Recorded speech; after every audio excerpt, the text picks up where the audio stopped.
Hello, I'm T Styles, and welcome to my video blog, Craziness of the Mind, a day in the life of an urban fiction publisher, novelist, and diva.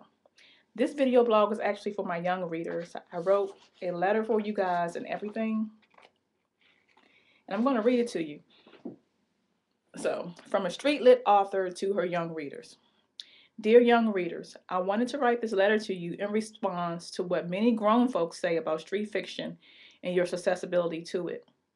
In other words, some believe that when you read street fiction, you will be so inspired by what's in it that you'll run out and do some of the foolishness in these books.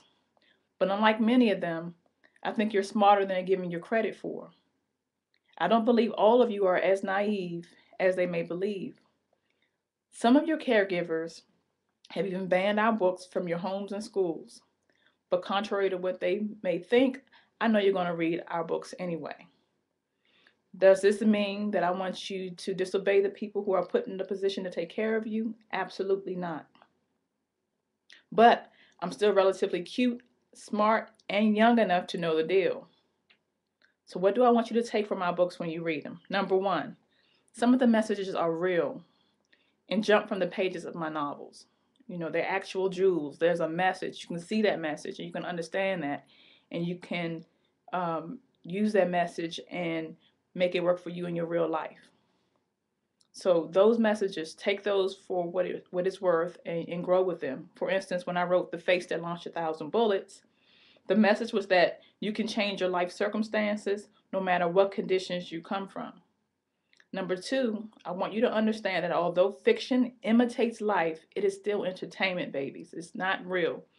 Fiction is just that, fiction, fake. And although you may know somebody who may be going through some of the similar things in these books, you know, the books aren't real. Still, I write street fiction, or I choose to write street fiction because I understand the blocks you live on. I grew up in Southeast DC, and I know how it feels to be hungry and wonder where your next meal will come from. And I know how it feels to feel like you got to do whatever you have to do to feed that hunger. Um, I know what it's like to physically fight almost every day of your life because you aren't sure how else to express yourself. I know how it feels to be picked on, left out, and forgot about, only to look out of your window and see hood rock stars, the drug dealers, shining. Or maybe you were one of those drug dealers shining and feeling like that's all you could do to take care of yourself and your family. I remember how it felt to be in love in the ninth grade and wanting to do whatever I could to show my boyfriend how much I cared, only to end up pregnant a few weeks later. I also know how it feels to see your mother struggle and work 2 to 3 jobs to support her 2 girls. I get you. I really do. And that's why I choose this genre to write my stories. But I ask you to remember this: those very traits that we have in common, make you stronger, I promise. If you look at every great entertainer, most have one commonality, and that is that when you struggle, you build strength. I am a writer and I'm an entertainer. And I never want you to do anything in life just because you read it in a book or see it in a video.